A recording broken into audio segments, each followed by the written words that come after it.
who or what was dismembering farmers' cattle in the Big Stone Gap area in the 1800s? Better yet, who or what was draining their blood? Was Big Stone one of the first places in Southwest Virginia to fall prey to a sadistic serial killer? Or was there really a vampire roaming the hills only 16 miles from where we're sitting tonight? All that and more on today's episode of What's Your Theory?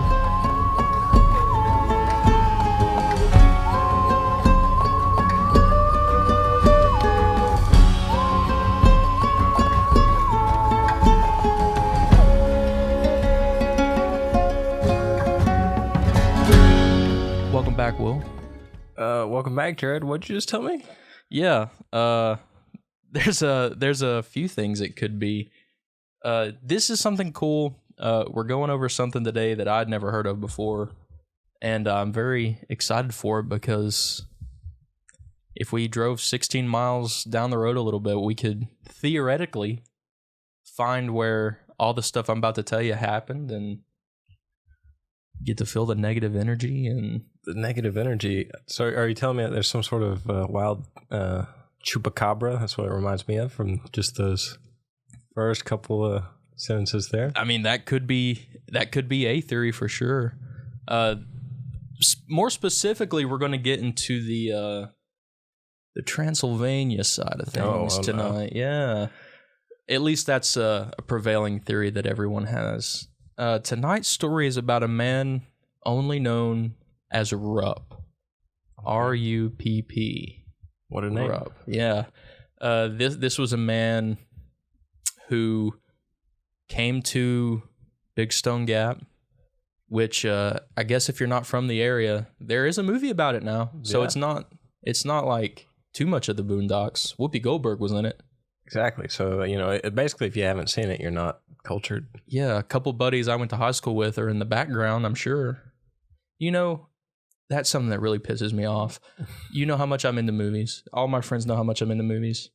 When they were making that Big Stone Gap movie, they came to Lehigh. Like Adriana Trigiani, the girl that wrote the book, came to Lehigh.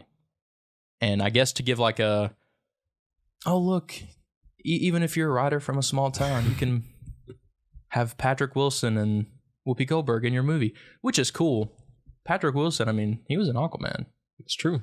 He's the ocean master. But I missed that day. And it just so happened that they were also like, oh, and if you want to be a background extra, sign this paper. We're filming this date and this date and this date. And yeah, I think a couple of my buddies are like coal miners, extras or something in the background. And makes me, it makes me so mad because I feel like I never missed high school that much. But of course, the one day I miss my chance to get into the industry. Yeah, get into the industry, get your foot in the door. Right. But we're going to go back. That was what, 2014 maybe? Let's go back a few more years to about 1888. Okay, when, Big Stone got its name. And there was a big coal boom. If you're from the area, coal mining is like, you know how when a movie is set in New York, they're always like, oh, New York is just... It's also a character, it's not the setting, and New York's a character. Yeah. It's always the character. I feel like coal mining is also a character in, I don't know, films such as Coal Miner's Daughter, Fried Green Tomatoes, maybe. Was there coal mining in that movie? I think so. And then there's the, can't remember what movie, about the guy with the model rockets. October Sky? October Sky. I don't know. Is that set in Appalachia? I don't think I've ever seen that. There's plenty of coal miners in that, I'm sure. Is it? I don't know. We do have an off-screen. Yeah, we do have an off-screen guest. Fact checker. We wanted to bring on a fact checker for the vampire episode because you don't want to be... You got to play it safe because they could be lurking all around us. That's right. The Cullens get very upset when you make up things about them. Yeah. So much so that they might don the bat suit and take out all their frustrations. Gosh, I'm so excited for the Batman, by the way. So am I. I don't think I've ever been as excited for a Batman movie since the Chris Nolan ones. But to get back on track, 1888, Big Stone gets its name. There's a huge coal boom. And settlers are coming from all over, not only like the area, but we have European settlers coming over looking to make it rich in the mining industry. And you have all these European guys come over with maybe some stories and folklore of their own that they're telling, and Right. maybe some things get skewed and, people get scared, but it doesn't change the fact of what happened in Big Stone back in the 1890s, I think is what it was. I have a date somewhere, but I'll have to find it here. And something I'm very excited about for this episode specifically is I feel like a scholar. I've got 2 books here. Spooky Virginia, Tales of Hauntings, Strange Happenings, and Other Local Lore, which is pretty cool. I've read a few stories about it. It breaks it down county by county in Virginia, and there's a few cool ones close by to the area that I'd like to look through. And this other one, Monsters of Virginia, Mysterious Creatures in the Old Dominion. Okay, so what you're saying is these 2 books are the sacred texts for which we're going to build our lore. These books are the What's Your Theory Bibles. Okay. It's the Wampus Cat is named on the back of this one, and so is the Snallygaster and the Snarly Yow. So I don't think you could get a much richer text. Okay. Thanks to L.B. Taylor Jr. and the people at Stackpole Books for hitting us with our sacred texts here. Not a sponsor. But the cool thing, not a sponsor. The cool thing about these books, though, is it's some of the Big Stone one at least felt weird reading about it and knowing that it could have or could not have happened. Okay. So what you're saying is now, after this episode, we've got to go to some Big Stone wilderness and. I know a guy who says that he could take us to the foundation of this cabin. I feel like I'm teasing too much. So the Spooky Virginia book has like the Criminal Minds version of like I've read through them. I'm excited to read it to you because there's some parts in. I won't try to be too funny with it, but they're I think it is the point of view of a young girl. And there's a little bit of love involved, but I'll get through it and I'll try to make it as scary as possible. Twilight before Twilight. Twilight before Twilight. Oh my gosh, really? Yeah. I was trying to. They never say Rupp's first name. I was going to be like, Rupp has 4 letters. Edward Cullen. None of it matches up. I was trying to draw some parallels there. But the Monsters of Virginia book is less. It's kind of like the true crime documentary transcription of everything. Gotcha. And then the Spooky Virginia one is the Criminal Minds subplots, that kind of thing. So I think I'm going to start with that one. It's a few pages long, but it's not too long. I don't think it'll be too boring. It's very good, I think, and I'm excited for you to hear it. It's chapter 23, simply titled Rupp. Big Stone Gap. Pa's face was grim when he came into dinner that night. Someone's been messing with our cattle, Maud, he said to Mama. She looked up from the stove, her face flushed pink from the heat and little tendrils of curls hanging down into her eyes. She brushed them away impatiently. What do you mean, she asked, catching up the kettle with a pot holder and brought it over to the table to pour into the teapot. 2 of our cattle are down. And that's not the worst of it. He glanced at me as he spoke, and I straightened up indignantly. I was 13 years old, practically a woman grown. If there was trouble coming our way, I was old enough to handle it, and I said so to Pa. His face softened a fraction, and he tousled my hair. Then he told us what he found. 2 of our cows had been dismembered in a back field. The head and hindquarters were all that remained of the cattle, and when Pa investigated the grisly remains, he found that they'd been drained of every drop of blood. Mama went pale when she heard this. There was a story told in her family about a great aunt who died in mysterious circumstances over in Europe a long time ago. She too had been drained of blood, and her family thought she'd been killed by a vampire who'd been stalking young women in their town for several years.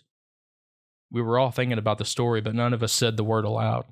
We didn't want to jinx ourselves, although I couldn't think of anything else that would drain all the blood out of a creature.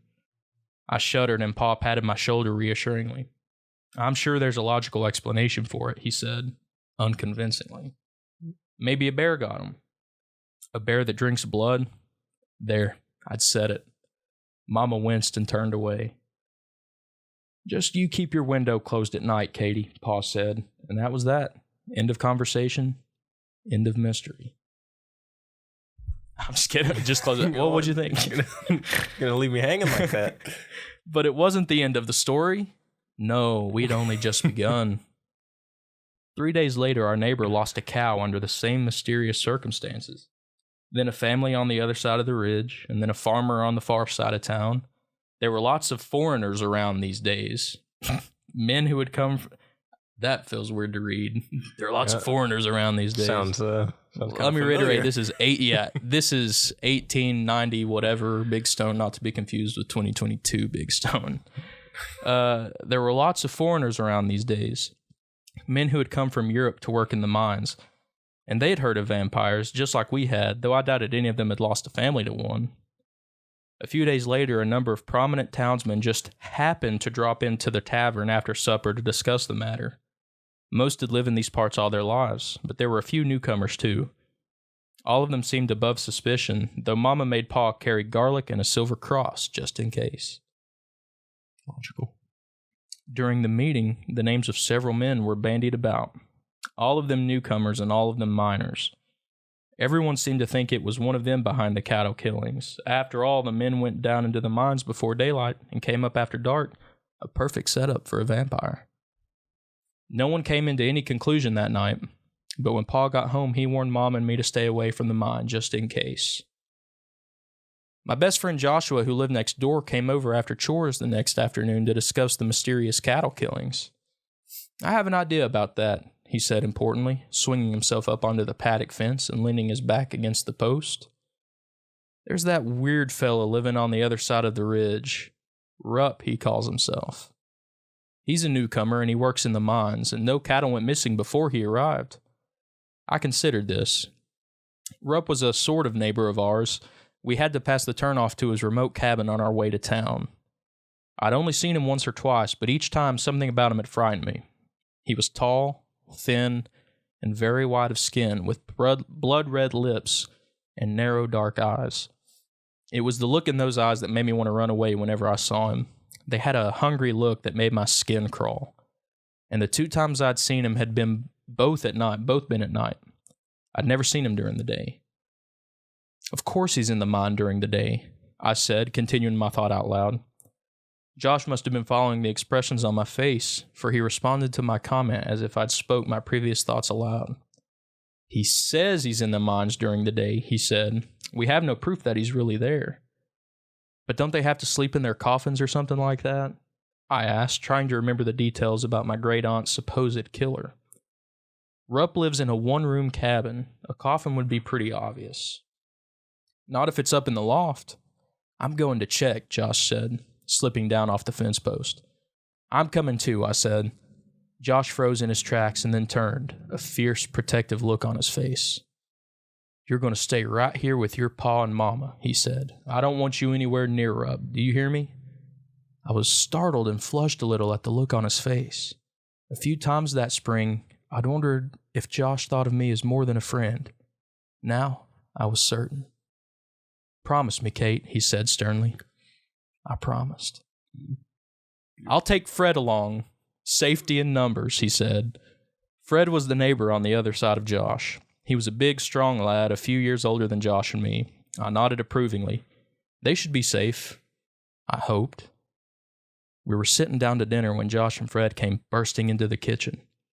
Rupp, Josh gasped, his eyes going straight to my father. Rupp.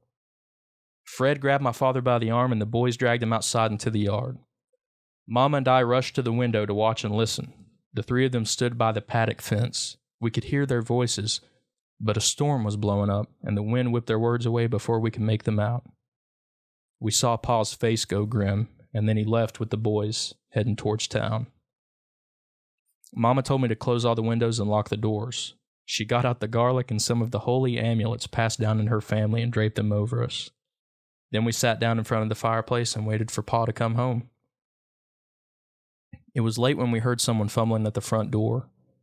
We glanced at each other, bodies tensed. Then we heard a key in the lock and knew it was Pa. He came wearily in and saw our worried faces at once in the shadowy firelight. The boys looked through the cabin window and saw Rupp gnawing on a raw calf leg, he said without preamble. We spoke to the sheriff about it, but he said it isn't against the law to eat raw meat. Folks in the tavern were pretty agitated by the sheriff's attitude, but his hands are tied since there's no actual proof that the cow's leg came from one of the mutilated animals. No proof, he repeated as if trying to convince himself. But the look on his face told us he was convinced that Rupp was behind the dead cattle. Rumors buzzed around town for several days after Josh and Fred's visit to Rupp's cabin, but as the weeks passed without another dead cow, things settled down. Then the town drunk went missing. Of course, he went missing twice a month on the regular, right after he got a paycheck, but this was different. He was still a week shy of getting paid, and he hadn't shown up for several days. Finally, the sheriff went looking for him and found his body in the valley, a quarter-mile below Rupp's cabin. He was drained of blood and missing an arm and a leg. Unfortunately, Rupp's was not the only home near the valley where the murdered man was found. The sheriff had to question everyone who lived nearby, including us. Everyone denied knowledge of the murder, including Rupp, who didn't show up at his cabin until well after dark on the day the body was found. He spoke to the sheriff at length in the small clearing outside his cabin, but did not invite him inside, and the sheriff couldn't force the issue without a search warrant, which he didn't have. The sheriff stopped by our house after his interview with Rupp to talk to Pa. He was a good friend of his. The two men decided the sheriff should apply to the judge for a search warrant for Rupp's place, if only to dispel the rumors surrounding the man. It was at least a 2-day trip and could take even longer if the judge wasn't home. The sheriff headed out of the county courthouse the next morning, so we didn't hear about the traveling salesman who hadn't shown up to breakfast at the inn. The innkeeper's wife was alarmed when she went to make up his room and found the bed hadn't been slept in. The man's horse was still in the inn stable, but he was missing. We heard all about it at school that day. Everyone discussed it over lunch and decided that the vampire must have gotten the salesman either right before or right after he talked to the sheriff. All the girls, even me, shuddered at the thought, and Josh boldly took my hand to comfort me. He held my hand all through lunch and smiled shyly at me as we parted at the school door to go our separate desks. I had to run a few errands in town for Mama after school, and I lingered too long in the grocery, looking longingly through the new book of dress patterns that had just arrived. It was dusk when I set off on the road home. My basket clenched at my side. The road was long and winding and already nearly dark in the shadow of the tall trees on either side. I kept remembering the story of the dismembered drunk and the missing salesman as I walked alone down the road. Normally the nighttime woods were my friend, but not now, not since Rupp came. I shuddered at the thought, remembering that I had to pass the lane leading toward Rupp's cabin. I quickened my pace, wanting to be well away from the spot before true darkness fell. I wished that I'd asked Josh to come on my errands with me, but I knew he had chores to do, so I hadn't. The wind whistled mournfully through the tops of the trees as I hastened down the darkening road. The smallest sounds made me jump, the rustle of small creatures in the underbrush, the hoot of a newly awakened owl, the raucous squawking of a crow. I hugged the basket close to me, walking as fast as I could. I saw Rupp's lane ahead and sped up until I was almost running. My eyes kept straying toward the sinister, overgrown lane, more of a deer trail than a proper road, and that's how I spotted the man's shoes sticking out of the underbrush a few yards down the lane. I stopped suddenly, my whole body prickling with terror. Oh no, I thought. Please don't let it be the salesman. I wanted to run for home, but I couldn't pass by without looking. What if it had been Pa who'd gone missing, or Josh? I'd have wanted to know. I crept cautiously down the lane, the basket held in front of me like a shield.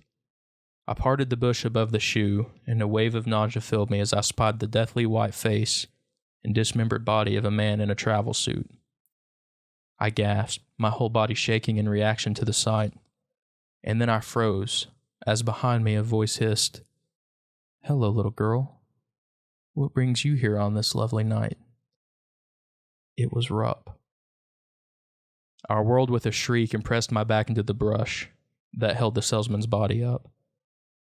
Hello, Mr. Rupp, I whispered, holding the basket up between us. I thought I saw something in the bushes, but it was just a trick of the light. I lied desperately. The vampire's dark eyes glowed with a reddish glint in the dim twilight. His pale face was almost ruddy with the new blood he'd taken from his victim. It was obvious that he didn't believe my story. It was also obvious that I was not going to make it out of this situation alive. He smiled at me in the gloaming, and I saw 2 incisors slowly lengthen into sharp points as he raised his hands toward my throat. And then another voice came from the main road. Kate? Katie, are you there? It was Josh, coming to look for me. His words were echoed immediately by a deeper man's voice. Pa. Here, I screamed, here! And as quick as a flash, Rupp disappeared into the woods beside me. So light on his feet was the vampire that I did not hear a rustle or a twig crack. Pa and Josh came running into the lane, and I fell into their arms, babbling desperately about Rupp and the dead salesman in the bushes behind me. Pa took one look into the shrubbery and sent me home with Josh. I clung to my best friend, weeping and explaining how Rupp had appeared from nowhere and how he had reached for my throat. When I mentioned Rupp's elongated incisors, my voice went all to pieces and Josh looked rather murderous himself. He explained that they'd grown worried when I wasn't home by dusk and he'd come to look for me, knowing I'd have to pass Rupp's lane on my way home. Thank God we did, he added fervently, hugging me close to him. Josh made sure I was safe in my mother's arms before he returned to town with Pa to see what the men meant to do about Rupp. Mama and I were preparing for bed when we heard shouts coming from the lane down the road. Rushing to an upper window, we saw through the trees the flickering light of torches heading toward Rupp's place. Not long after, we saw a massive fire reaching up and up to the sky and knew the vampire's cabin was burning. Pa came in around midnight, and we both rushed downstairs to meet him. He's gone, Pa said, sinking wearily into a kitchen chair. We searched everywhere, but he knew we'd be after him after he threatened Kate, and he bolted. The cabin was full of blood and gore and dismembered body parts, some of them human. Pa's face went a bit green at the memory, and for a moment I was afraid he'd lose his dinner.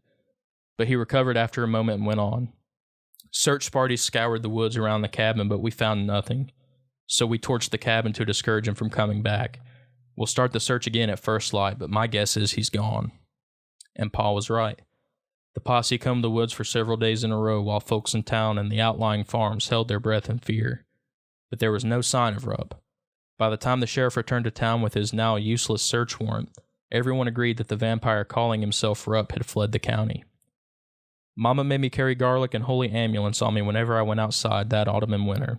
But by the time spring rolled around, even she was convinced that the vampire was gone. She and Pa strictly forbade me to go near the burned-out cabin in the woods. Not that they needed to. I still had nightmares about that moment I'd found the dismembered body of the traveling salesman in the bushes and heard Rupp's voice behind me. I probably always would. Some folks in town say the men overreacted that night.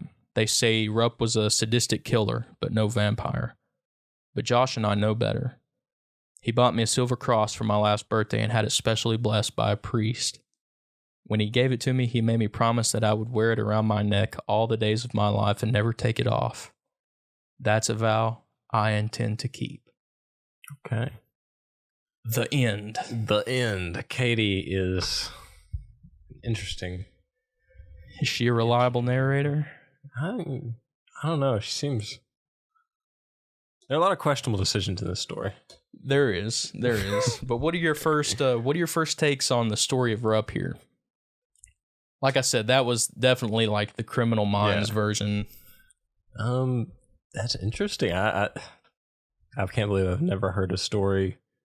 Right? Like, I feel like I would have heard about this at some point in my life, considering, I don't know, he was possibly a vampire. Yeah, at the very least, he was a sadistic killer. I mean, like you said. Yeah, right. It's like a cannibalistic serial killer too. Yeah, if he's chomping on supposed raw human meat. And I guess that would start with trying the cows first, I guess.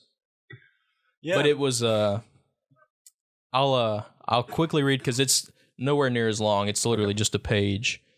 It's basically the same thing you just heard, but without all the Katie and Josh BS. Okay. It's honestly just minus a lot of the BS in general. It's kind of a hashing out of what it actually could be. It's called Terror in Big Stone Gap.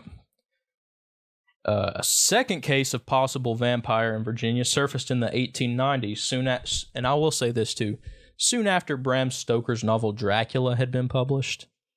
That makes me feel a little less like... Yeah.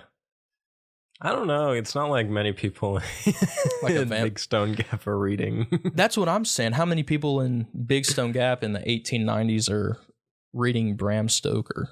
But again, like, it just takes one person that actually knows Bram Stoker, and then very true. They create this elaborate thing, and then everybody believes it because all those foreigners, I guess. Yeah. But yeah, it was the 1890s after the novel, and it occurred near Big Stone Gap. Listen to this, in the extreme southwestern part of the state. I'm going to have to start using that because I'd never heard it be referred to as the extreme southwest. And it began when a local farmer found 2 of his prize cows slaughtered in the field. This in itself was not particularly noteworthy because wild animals such as bears and wolves roamed the woods freely in those days. But what made this incident gruesomely unusual was the way the cows had been destroyed. Both beasts had been dismembered, with the attacker leaving only the head and the hindquarters of each cow, and both had been drained of blood. Well, I think if that's the only thing remaining, I'm sure there's no blood left. Right. Weird that it's just the head and the front and the back, I guess. It says over a period of time, other domestic animals were found butchered in the same manner. Suspicion centered on a reclusive European known only by the name of Rupp. He had been among the thousands of outsiders and foreigners who descended upon this rural area in hopes of finding instant wealth in the mines. Rupp lived in a crude log cabin in the woods, far from any other human. He was rarely seen in town, and speculation arose when 2 boys came upon his cabin one day. Through a window, they saw the hermit sitting before the fireplace, eating a large piece of raw meat. The boys said it looked like the leg of a cow. At that point, superstition and suspicion ran wild, and the townspeople demanded that the sheriff arrest him. But with no evidence and no one having seen him kill any of the cows, he couldn't really do anything about it. And then a few weeks later, the town drunk went missing. Short time after that disappearance, his body was found in the woods, completely drained of blood and with an arm and leg missing. The site was only a quarter of a mile from Rupp's cabin, yet still no action was taken. And then it talks about the traveling salesman who was found in a forest near Rupp's place, his body also missing limbs and drained of blood. A number of vigilantes decided to take matters into their own hands. Armed to the teeth, they marched at night to the cabin. The door was unlocked, and when they entered, they recoiled in horror. The smell was overpowering. Body parts were strewn all over the floor, a scene that sent several of the men outside retching. Rupp was nowhere to be found. The men then set fire to his cabin, and it burned to the ground. A posse was formed the next morning, and the surrounding woods were thoroughly searched, but nothing was found. Rupp was never seen again, but ever since, whenever mysterious killings of livestock or humans occur in the Big Stone Gap region, memories of the suspected vampire surface once again. So it seems to me like it was something that maybe happened, like actually happened, because I also found in some of my research that it was never reported in like the local paper, and there's never, I don't think there's actual documentation of it like in the area. So it could just be one of those don't be outside after dark kind of stories to keep your kids afraid to go into the woods. But at the same time, I was telling you earlier, I know a guy who tells me that he could take us to the foundation of the cabin, the burnt down cabin. I'd be down. I would be down too. I've heard that people have reported animals or people maybe going missing up by the cabin sometimes, And if you go at night, you might hear faint screams or something of I don't know, I guess the people that Rupp killed. I'm not sure, but I'm telling you, he swears he can take us to the foundation of the cabin where it happened. Okay, well, let's grab So some. and for there to be an actual place in Big Stone that people all can kind of agree that, oh yeah, that was Rupp's cabin. You know what I mean? Yeah. It makes me feel like maybe it was just one of those things that maybe we didn't have a newspaper or some sort of like news outlet at the time in the area, and it was just one of those word of mouth kind of stories. Yeah, and then maybe even if we did, like it's easy for those papers to get lost, I'm sure. Exactly, yeah. But it really, really interests me for it to be such a close story of vampirism, which arguably is real. It's not it's not fake, but it's not the same as Nosferatu or Dracula, I guess. Being immortal and drinking people's blood to survive. Can't see yourself in a mirror. Have to be invited into a house. Vampires have some pretty stupid rules. Yeah. The mirror thing I could probably be fine with. Because if I'm living forever, I don't need to. I've seen myself a million times at that point. I don't need to see myself ever again. Exactly. But the whole, I like garlic too much. Yeah, garlic's amazing. I don't think we put garlic in literally everything. Couldn't do that.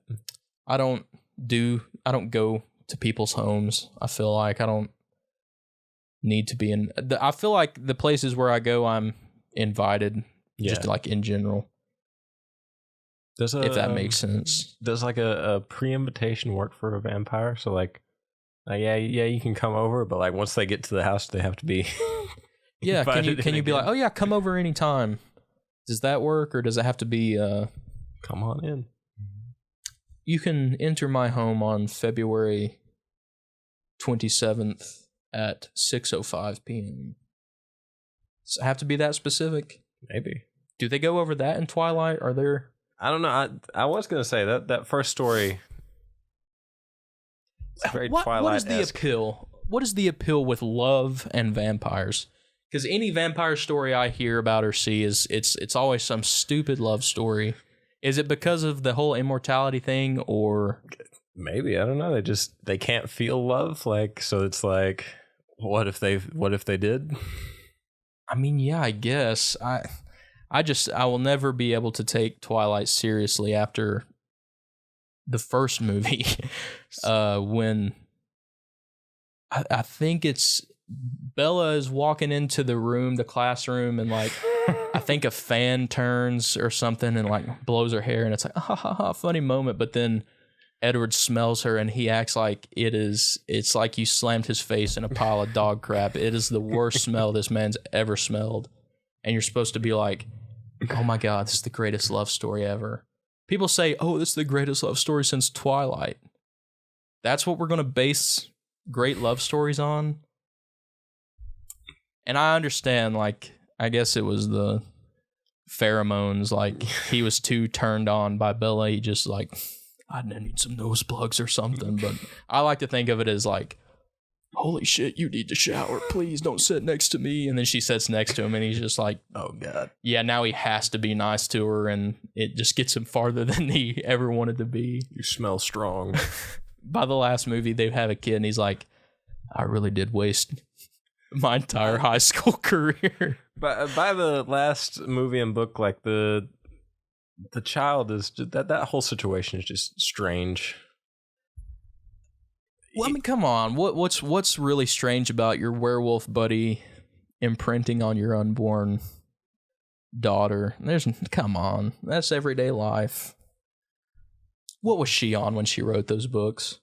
I don't know. She had it came to her in a dream, right? That's the whole. Did it? I don't I think the idea for the first Twilight, I think she has gone on record and said it came to her in a dream. It should have stayed there. It should have. She should have stayed asleep. I feel like back in the day when I was an avid Facebook, like I'm talking 2010, 2011 Facebook. Prime. I feel like I posted some sort of meme where it was the top half was Stephanie Meyer being like, the idea came to me in a dream. And then for whatever reason, the bottom was like a picture of Dumbledore saying like, stay asleep or something like that. I can see it. And I feel like I posted it with like, Dumbledore knows the facts. You know what I mean? Yeah, that exclusive.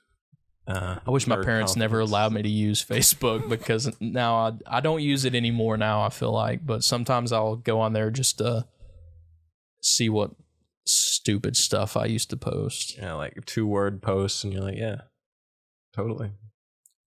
Just woke up. Yeah. We really were using Facebook as Twitter before Twitter was Twitter. But I wonder if Rupp would have used Twitter. I bet he would have. Just drain some blood. Just drank some blood. Hashtag extreme Southwest Virginia. Just got these cool goods from Europe. It's a coffin and like a red cape with like the big collars. Yeah, He's just collar. Like, why does he wear that down into the mines? I don't know. He's a foreigner. I'm sure that. I can't believe that. I get that. I guess it was for the time, but I was reading through it earlier too, and I was like, ugh. Yeah. Ugh. But it's cool to know that this area had such an influx of European immigrants and settlers. I've got some thoughts about that first story. For like a story that you want to create? Yeah, but just some thoughts like that I'm looking at, that I wrote down. First off, I want to say it's been almost 140 years, and people still use the phrase, "Yeah, he's just the neighbor over the ridge." Right? Yeah, I know. He's kind of our neighbor. We do pass the driveway that goes 5 miles up to his house. So but he's still our neighbor. You could say that, I guess. I mean, yeah. And Bill is the neighbor on the other side of the ridge, but Josh is the neighbor on the underside of the valley before you get to the next ridge. But then I don't think we've ever really seen any of them. Really. We've heard about them. We think they're there, but they seem like nice folk. They don't bother us much. But yeah, Rupp had his little one-room cabin. Yeah. I like to picture he had a one-room cabin. There's a fireplace, like a coffin in the corner, and then just like a wooden table with like a cow's leg, like a human arm just kind of sitting there. Looks like there's a place you can go in Skyrim that like you open the door and you go inside and it's just like serial killers kind of mingling abode. The serial killer club. Yeah. It's a game I'd like to play again.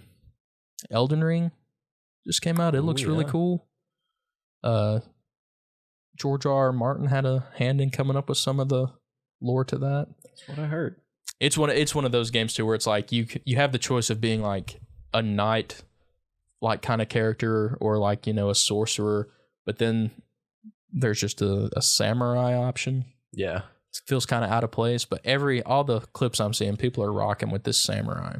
Well, if it's anything like my friend Zach has told me that it's like all the Souls games, like Sekiro, Souls, and Bloodborne, like all rolled into one, and I'm like, yeah, who asked for this? But it's one of the highest rated like modern games I've seen. Yeah. People are giving it like 10 out of 10 across the board. I wouldn't doubt it. Okay, so next thought. Katie's a literal child. Yeah, she's like, I'm just about to turn 13 years old. I should be able to protect the family, even against a vampire. What does she think she's going to do against? Let's not even say that it's a person. Whatever is ripping apart cattle and very well could have been a chupacabra. Yeah, that I'm surprised I didn't see more chupacabra theories. I really wanted to find that there's a theory apparently that this guy was also Rumpelstiltskin. Actually, somehow I don't know how it fits into Rumpelstiltskin didn't dismember anybody, right? He was just kind of like a hustler. Yeah, he was kind of a scammer. yeah. I couldn't find anything about that one though. I'll have to ask my buddy Nick about it. Have him tell me about it a little bit more. But I think the biggest. Well, no, continue on. Katie is a kid. Yeah. She gets distracted at the dress book. There's some new dress patterns came in at the grocer. Yeah, I feel like that was an unnecessary detail. I didn't Well, I guess she has to have a reason to be walking home at night. Yeah, that's right. But here's the thing. If I think she dispels the story in her own story, right? Because she's walking home and she's already said like 5 times in the story that her mom's making her carry around garlic and like holy ambulance. So if she's walking home that night with pockets full of garlic and crucifixes, how can Rupp come up behind her and be like, hello, little girl? I don't know. I thought that she only started doing that after. Maybe so. I don't know. Maybe so. Well, yeah, I guess that's right. Because I guess afterwards she's like, we can't have we can't have this happen again. So now start carrying the garlic. Yeah, I guess that makes sense. The sheriff sucks. He's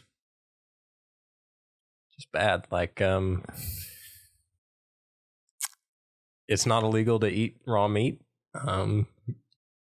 I mean, I guess it's not, but yeah, I feel like he could have done a little more in regards to protecting and serving there. Well, and then it's like,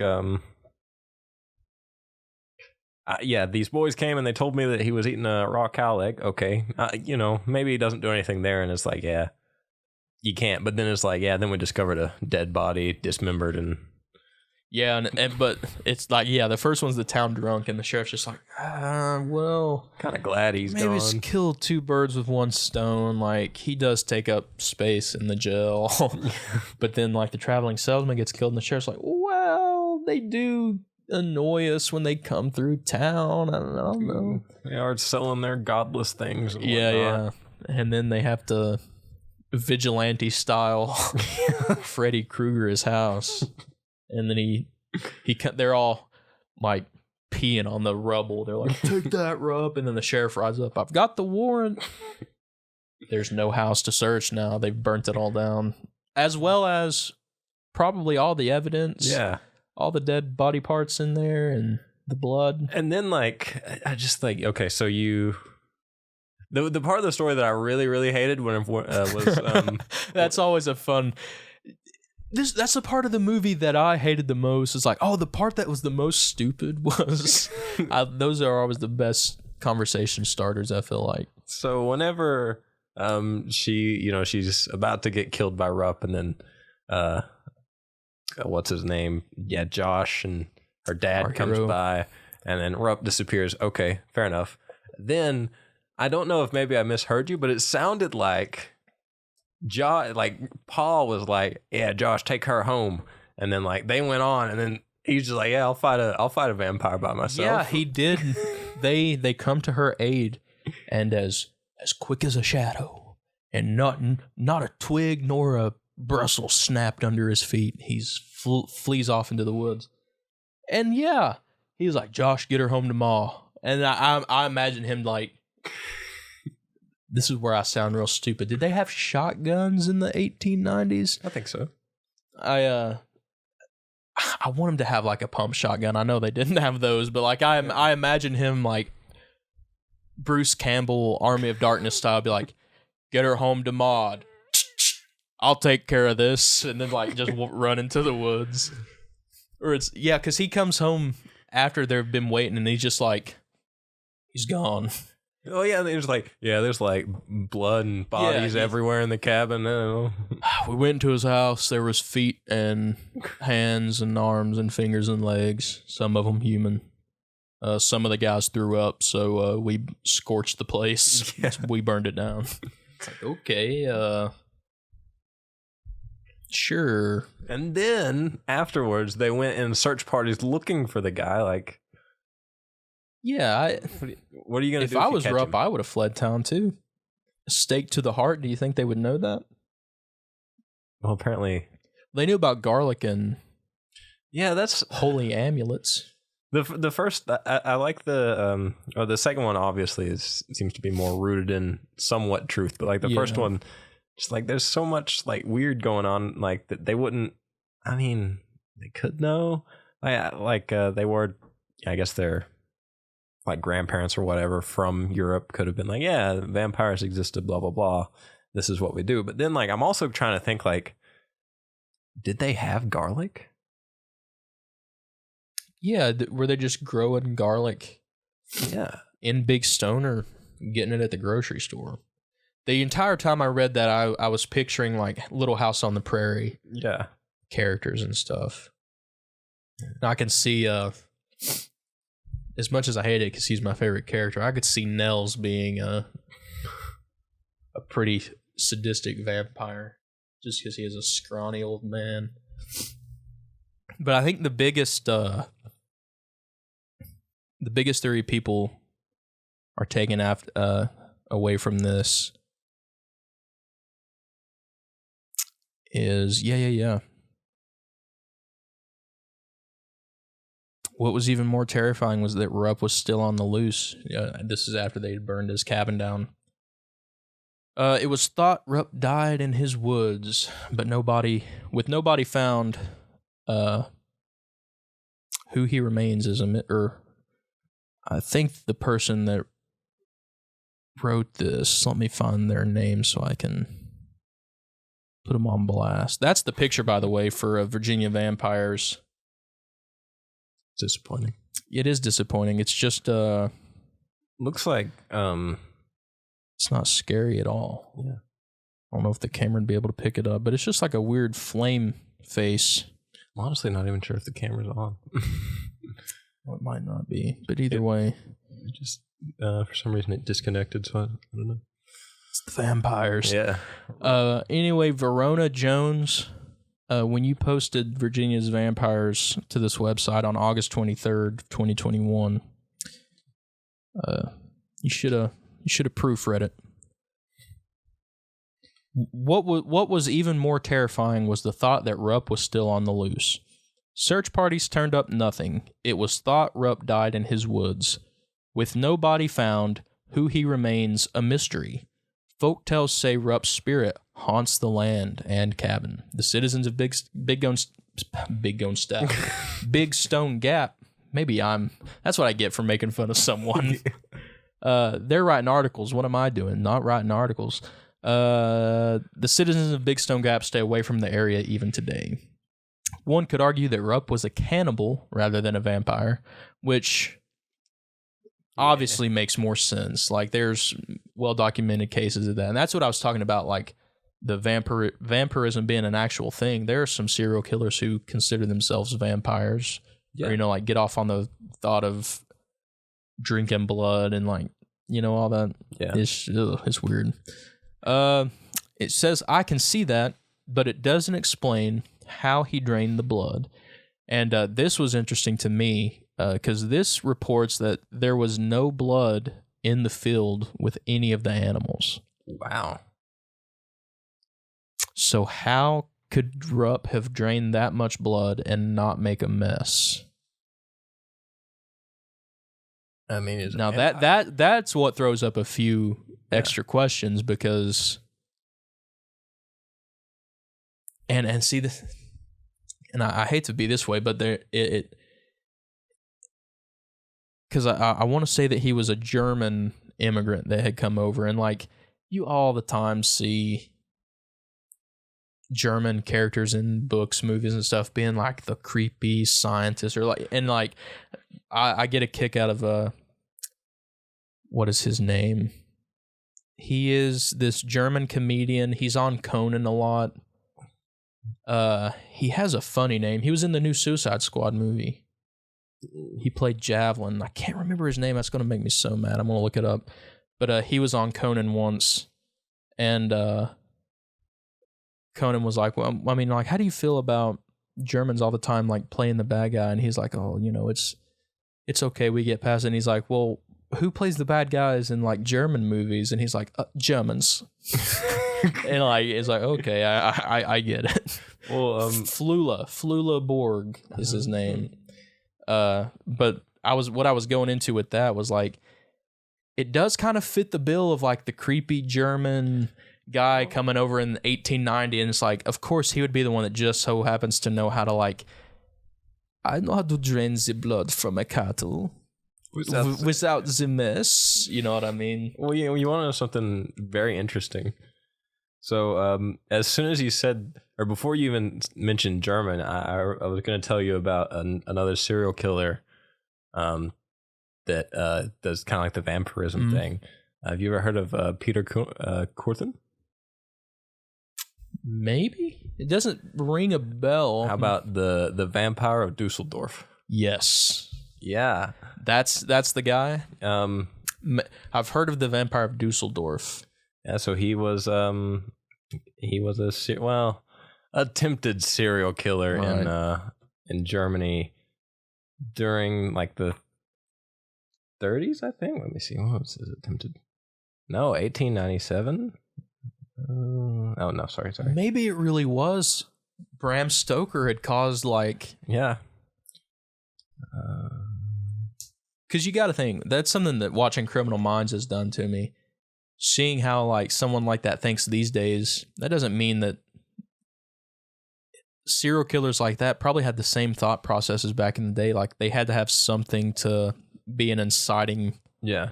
You know, something had to be the catalyst for them to start their killing. So maybe these European guys who probably were more well-read than people in Big Stone, maybe they read, you know, some Bram Stoker or something, and they knew that they'd probably get caught in Europe, so they just came over to, you know, I'll go work in the mines and just use it as a cover-up to do my killings. And I will do a bit of killing on the side and all that. I will mine the coal, and if I kill the town drunk, I will kill the town drunk. I don't care. But the Vampire Dusseldorf is great.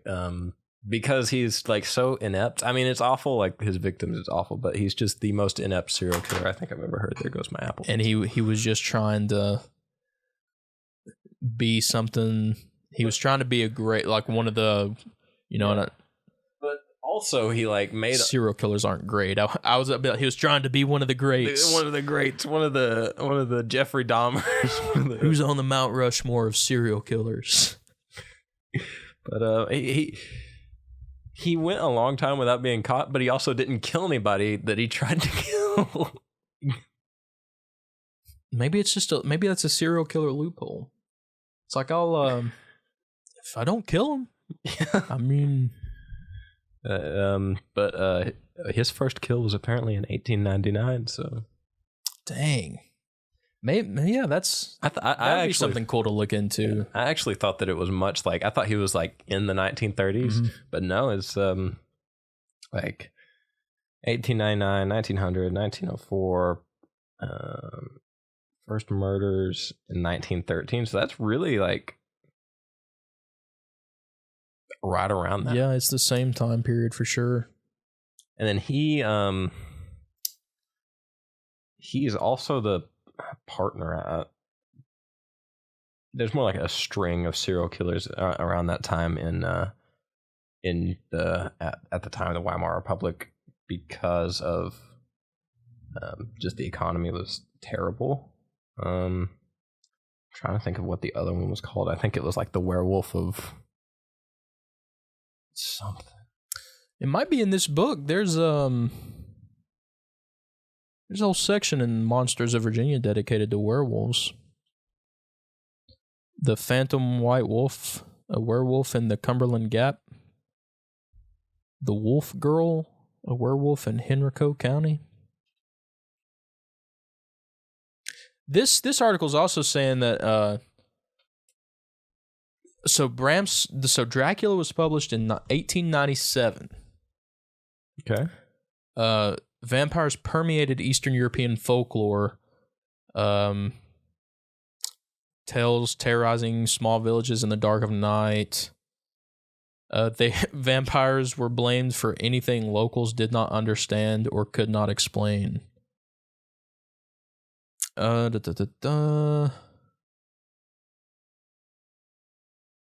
People could become vampires after death because of their misdeeds while they were alive. Drunks, thieves, accused witches, murderers, or anyone excommunicated from the church could become a vampire after death. And this is interesting. The ancient lore of driving a stake through the heart was the accepted method of killing a vampire. But it says here there are certain parts of Virginia, however, where this method also pertains to those early settlers who committed suicide.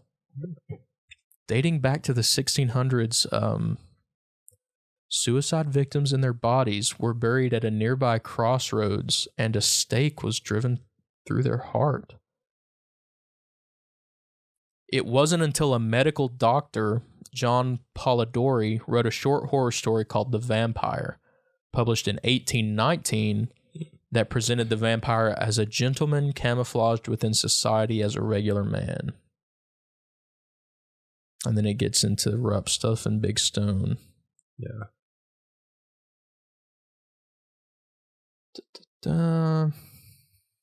But just because I had the other one that I was thinking that was Friedrich Heinrich Harman, otherwise known as the Butcher of Hanover or the Vampire of Hanover. Vampire of Hanover. Same time, he was born in 1879, died in 1925. Trying to, yeah, he was like successful, right. like a very sadistic man. I think he really like took advantage of the economy at the time and everything. But it's very interesting that that a place like Big Stone, yeah, also had a vampire like killings around the same time that these other places were. Yeah, within the span of either the same year, or like 1 or 2 years. Yeah, that's really weird. It's a really cool story to know. I wish I'm glad I found out about it, because I mean, how many times have you been to Big Stone? Yeah, you know what I mean. We'll have to go up there to try to find the foundation cabin of the cabin. Yeah. Then we got to figure out, whose land it's on, and then we got to get filming rights and they're like and make a found footage film. We go up there and shoot at Rupp's cabin. No, it's going to be one of those things where we find out who owns the land, and when we go to ask, like, we'll knock on the door and it'll just slowly creak open, and it'll be a tall, gangly, pale face, lips as red as blood. It'll just be another vampire. Yeah, watching over the sacred lands of Rupp. So, what's your theory? I know this might fall on the more true crime level of things for the show, but it's a vampire nonetheless. So what do you think with old Rupp? I think it's such an interesting story, because I've never heard of it, but it seems like something that I should have heard of. Right. I think I'm not sure if I believe in vampires. I don't think somebody could. The traditional vampire. Yeah. Maybe I don't know. Maybe we'll go up there and get proven wrong. Get a visit by good old Rupp. But I do think, however, that it's very possible that there was a serial killer that decided maybe he had a taste for some raw cow flesh, and then was like, I wonder what a human finger tastes like. I think I have to agree. I also don't buy into the idea of the traditional, like, see the incisors grow, bite the neck, the sunlight, garlic aspect of everything. I do, however, think that some European settler came over here and tried to ease some of his curiosities with raw cow meat. Because, I mean, if you're going to be that way, the easiest, I think you got to start somewhere. And they always say serial killers start with animals. Like, it's always bad when someone's mutilating an animal in general. But And for his first human victim to be the town drunk that always goes missing, I feel like there was thought put into that, regardless of if he was a vampire or not. A traveling salesman is the next person to die.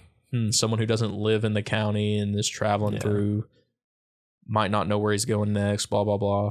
It seems like a too much of an on-the-nose kind of work of a serial killer. I will say, though, don't know what to say about him not being found. Yeah, that's interesting. I think, well... Unless, I mean, the Kate story does play a good point with the dad saying that he probably knew we were going to be after him. Yeah. Which, if you think about it, so let's take the Katie story kind of... she's 13, obviously, at this point. I think it's very reasonable to assume that maybe Rupp did, she maybe found the body and Rupp was there and he was going to kill her. Maybe he didn't, grow incisors or have incisors grow, but maybe, in her mind, that's what happened for sure. And then luckily her father and Josh showed up and he ran off and... Yeah, I was looking here to make sure these stories are retold by S.E. Schlosser. And obviously, I think we both realize that the Katie story is heavily fictionized to play up to the actual accounts. But where was I going with this?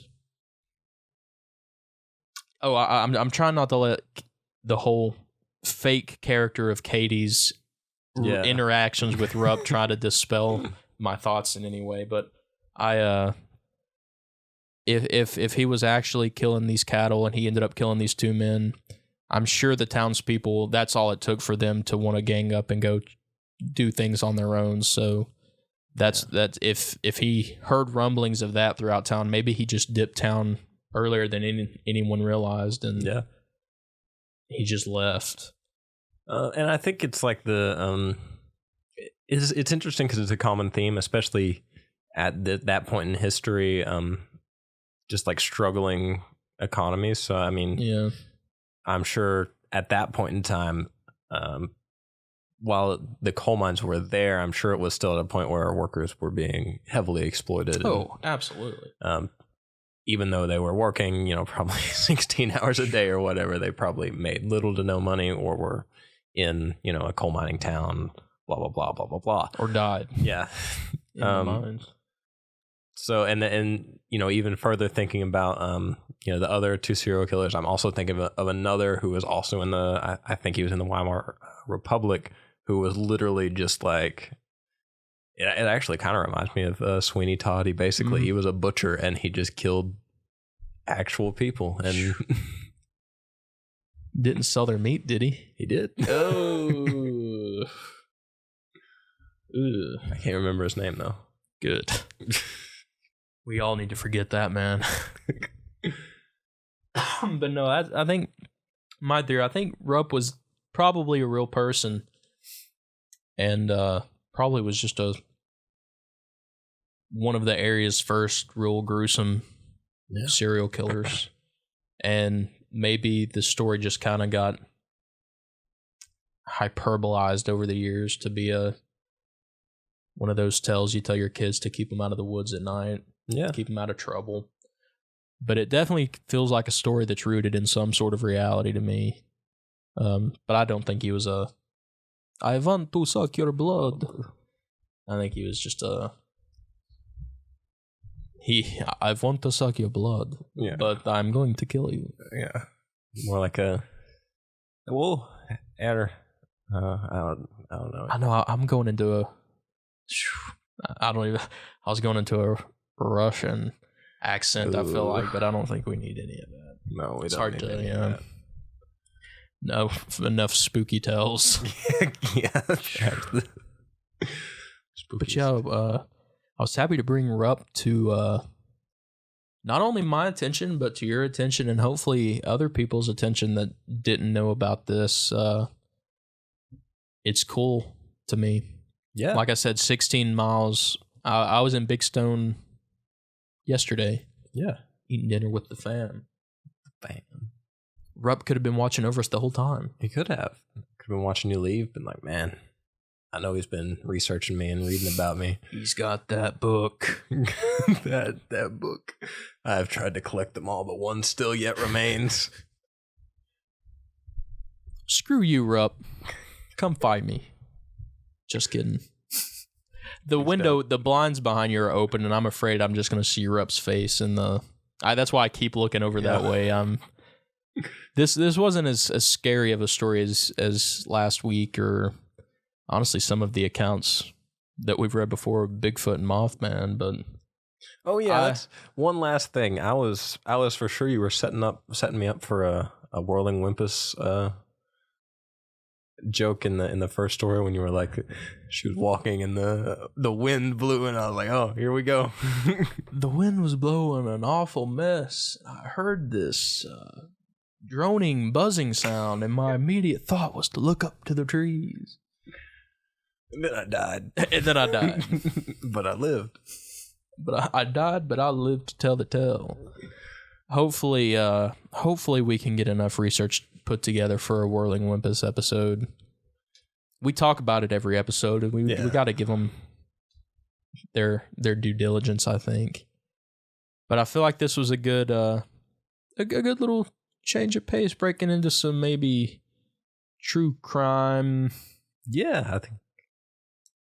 I don't like to call it true crime because it could not be. It could just be a story, but it's not like a cryptid tale or a paranormal tale. But it's still scary. Yeah, I think this opens us up to talk about a lot more stuff. I would like to talk about the first thing that comes to mind is that I don't know the guy's name. Frightmare Manor.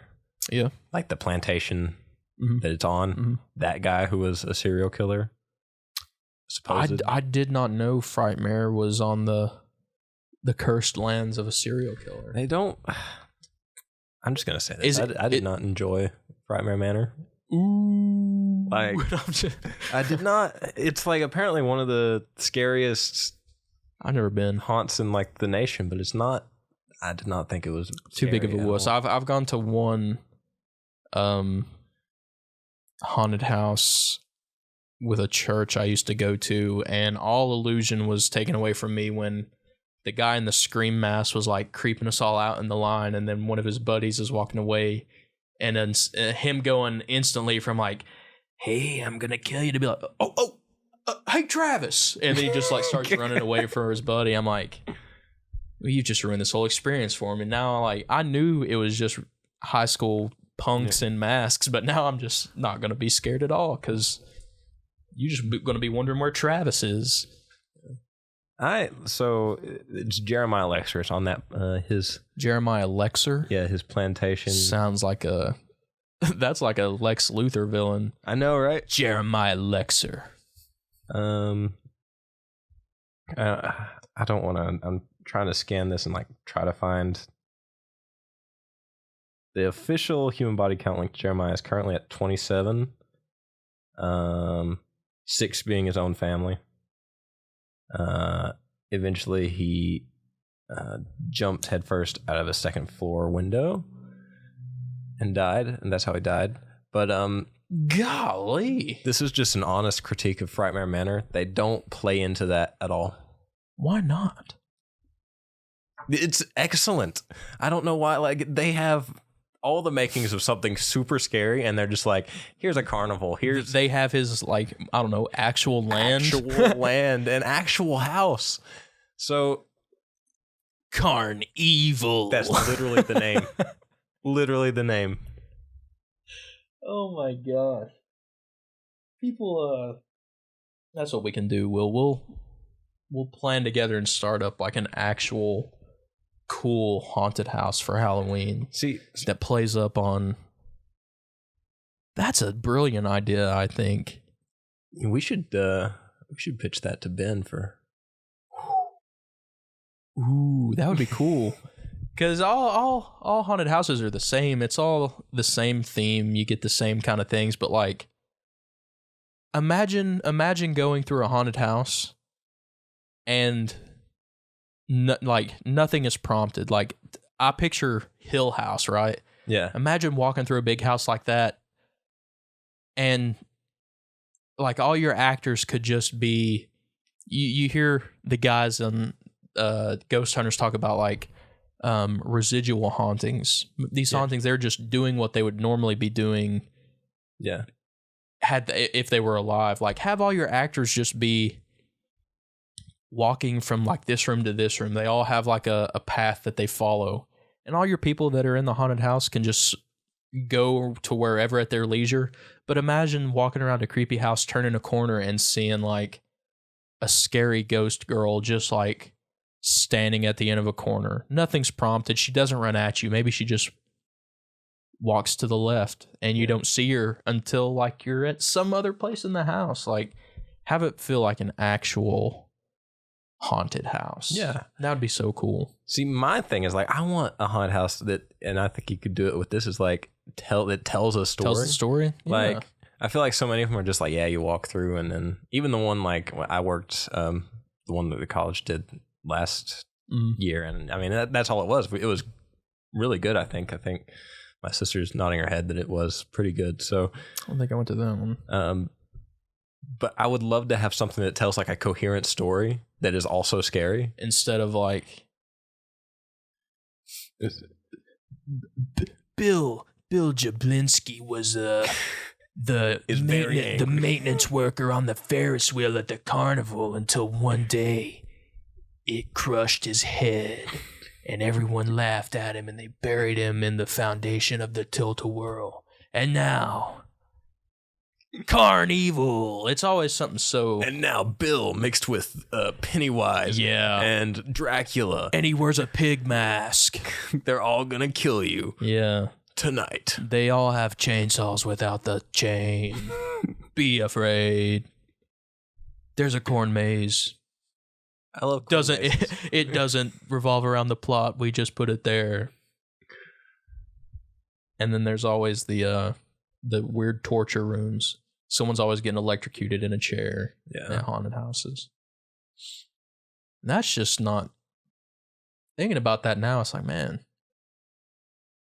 that's like real life scary. That's not like... I don't want to see anybody get electrocuted, I guess. That's like... Make me feel like I'm in the Green Mile or something. But, I hate that we've... made light of Rupp. I feel like he'd be very pissed at us. Well, I guess we'll find out when we go. Be a better vampire. Yeah. Don't just stop at serial killer. Should have killed Katie. Put your money where your mouth is. Choked. All you had to do was grab her and run. What an inept vampire. I'm not even a vampire. I could be better than Rupp. Tomorrow you're going to wake up. Local boy found missing an arm and a leg, drained of all blood. A note tied to or a note left on his chest read, "Say something again, bitch." Signed Rupp, with like a little bat drawing by his name. Is this a new clever ad for the new Batman movie? Find out. Yeah, really.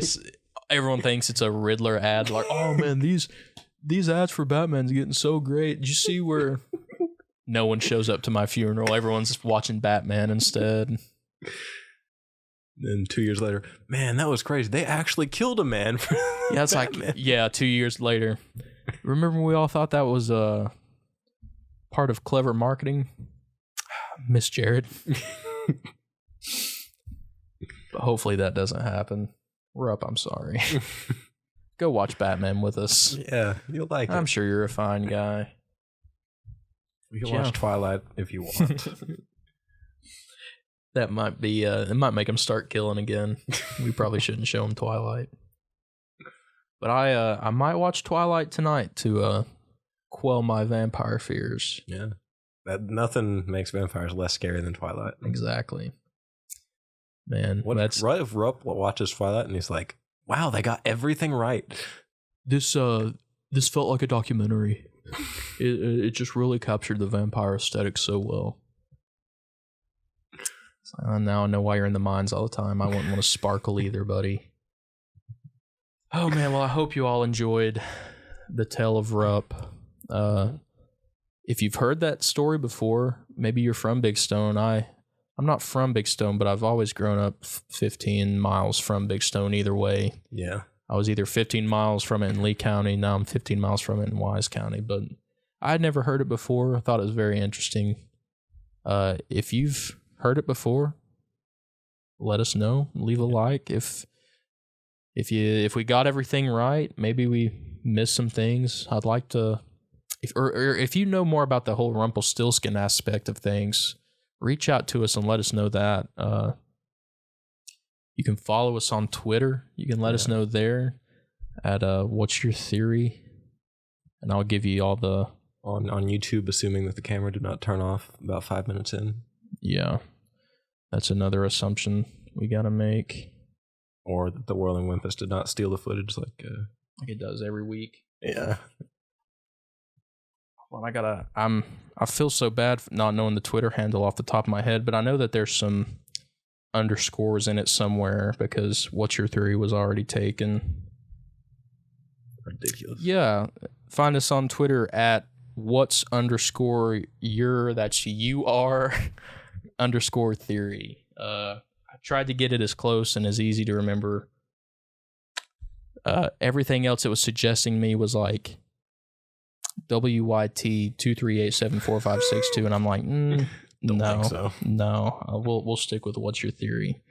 But yeah, I'll throw when we get this episode up, I'll throw the link up there, and I'll throw the link up for some of our other shows to quell your curiosity on the crazy things happening in Appalachia all around us. Oh, well, be careful on your way home. Did you bring the garlic? I thought you brought the garlic. Oh, no.